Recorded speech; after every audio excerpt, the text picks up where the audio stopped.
when we're looking at virtual worlds, we're going to pretty much focus exclusively on Second Life. There's several reasons for that. One is that if you're familiar with digital platforms and gaming and all that, it's very, very rare for games to survive for more than about 2, 3, 4 years. If you remember Minecraft back when, 6, 8 years ago, it was hugely popular for a while. Pretty much it's still around with a group, but it's not center place anymore. And so what you find is games, very quickly become popular and very quickly sort of, fade out of sight. Second Life is unusual for several reasons. One is the fact that originally was built in 2004 and made public in 2005, and it's still around in a not very modified version in 2022. That's, I think, actually unique when you think about digital platforms in any form. The number of iterations that Windows or Micro or Apple products or anything has gone around that same period of time is staggering. The fact that you have basically the same world, it's become cleaner and prettier, but it's not really massively changed. And that's sort of stunning when it's very quickly going to be working on its 20th anniversary, I think, in a year or two. I mean, that's sort of a shock because nothing in the digitals lasted for 20 years. When Second Life started, Twitter didn't exist, Facebook didn't exist. All the social media platforms were, 5 or 10 years into the future. And so Second Life existed when pretty much all that was around was email. Texting didn't exist. We weren't even into smartphones. People still had, like Razor flip phones.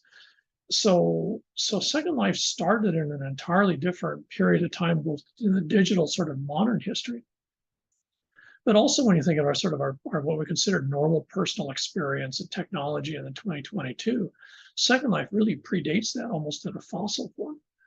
The fact that it's still around, it's never become hugely popular despite initial concepts, but it's certainly pretty much puttered along. Membership, not surprisingly, increased during COVID, but it very quickly sort of dropped back to its normal. I believe it averages 50 to 100,000 users at any one particular time. I think it's still around 400 to 600,000 users per day, and that pretty much is standard through month or year. So it's a very small program in terms of some of the massive MMORPGs and other stuff that you see around on any particular day. But on the other hand, none of those have had the longevity of Second Life. And the really fascinating part is if you actually interview and look at what people have to say about Second Life, a number of the folks in Second Life today were in it and maybe left, went to other platforms or got out and came back. There's a large number of people in Second Life, and I'm not sure what the actual numbers are. I don't think if anyone knows. They've actually been around Second Life now for going on 10, 15 years. I very rarely log in anymore, but I still have an account and I actually still have land in a house. I still have land in a house in Second Life. And I've been there since 2010, 2011, and I'm not actually a particularly long-time resident. So for the group that finds it useful, I mean, I find it useful as a research platform, but the group that feels it serves some sort of emotional, cultural, social, cognitive need, it still serves that need in much the same way in 2022 that it did, say in 2006, 2007, when it was the brand new, shiny new thing of the digital reality. So when you're talking about other virtual worlds, there's been a ton of other ones that started. And, there was one here that I was sort of peripherally involved in called Blue Mars. Had millions and millions of dollars in funding, went completely tanked.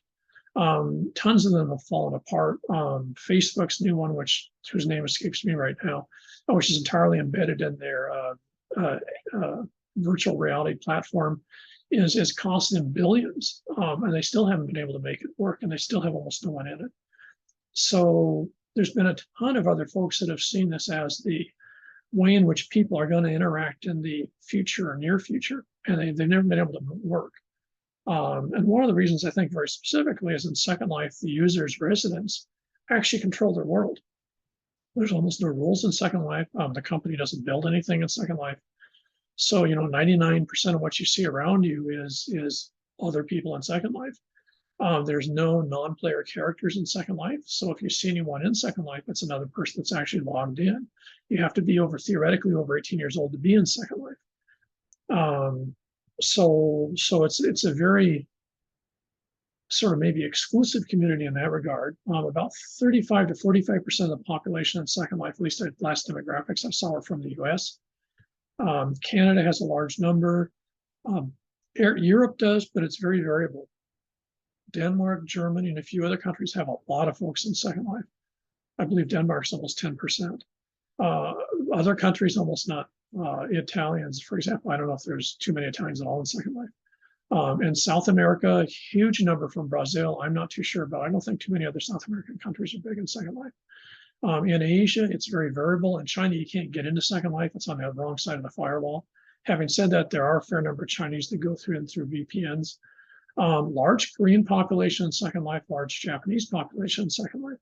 What really becomes interesting when you think about all the Europeans and Asians, and also Southeast Asians, I believe it's Thai that are really big in Second Life, is that you do not see a landscape, a built environment, which reflects the cultural, regional diversity in Second Life.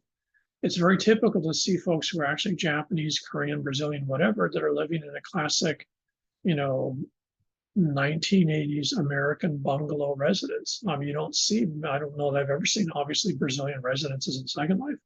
You see very few Japanese or Korean residences or urban areas in Second Life. There's usually a couple of Japanese ones based on particular places people live, but they tend to go in and out pretty quickly. So in Second Life, despite the fact that it's actually that America is a minority in terms of the actual users of Second Life, the actual built environment in Second Life that people inhabit is maybe to the 80th percentile, what you would sort of call as American norm. Strip malls, subdivisions, urban areas, a lot of sort of goth, sort of semi-post-apocalyptic environments in Second Life, which again, you have to remember, anything's, as long as someone can figure out how to design it, anything's accessible in Second Life. There aren't as many fantasy or surrealist areas that you would think that you might find in Second Life. There tend to be a huge number of artists in Second Life, especially digital artists, which makes sense because you can actually make an art presentation that's three-dimensional that people can interact with. And I think for a lot of artists, this is really attractive compared to sort of traditional two-dimensional, static art. So there's a lot of artists. There's a lot of music in Second Life, a lot of indie groups and stuff. Concerts are very popular in Second Life. I don't know if she still does, but one of our librarians, for example, actually is a concert promoter in Second Life. And she's been in Second Life, I think, since 2007, 2008. She still spends time in there.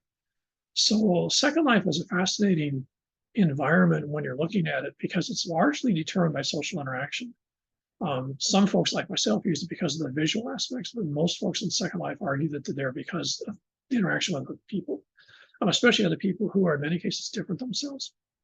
Having said that, one of the interesting things that came up by 07, 08, 09 in Second Life was that as these other platforms were trying to basically become the next generation of Second Life, they invariably focused on it. You get it faster, better quality graphics, more photorealism, et cetera, et cetera. And studies that were coming out by 09 and 2010 pointed out that for the folks that were comfortable in a digital world, you didn't need good graphics. In fact, good graphics works against it. There's a whole aspect of this that I get involved in my robotics research, which is called the uncanny valley. People like digital stuff, but they like digital stuff if they can always be aware that it's not real, that they know that they're not in the real world, that it's escapist isn't a good world, but they know it's different. And so Second Life is digitally real enough that you can immerse yourself in it, but it's not so photorealistic. You mistake the Second Life for the world that you're actually physically living in. In other words, reality, if you would. These other platforms that try to be successful, one of the main reasons they fail is because they try to be more photorealistic. And it turned out that that's not what users wanted.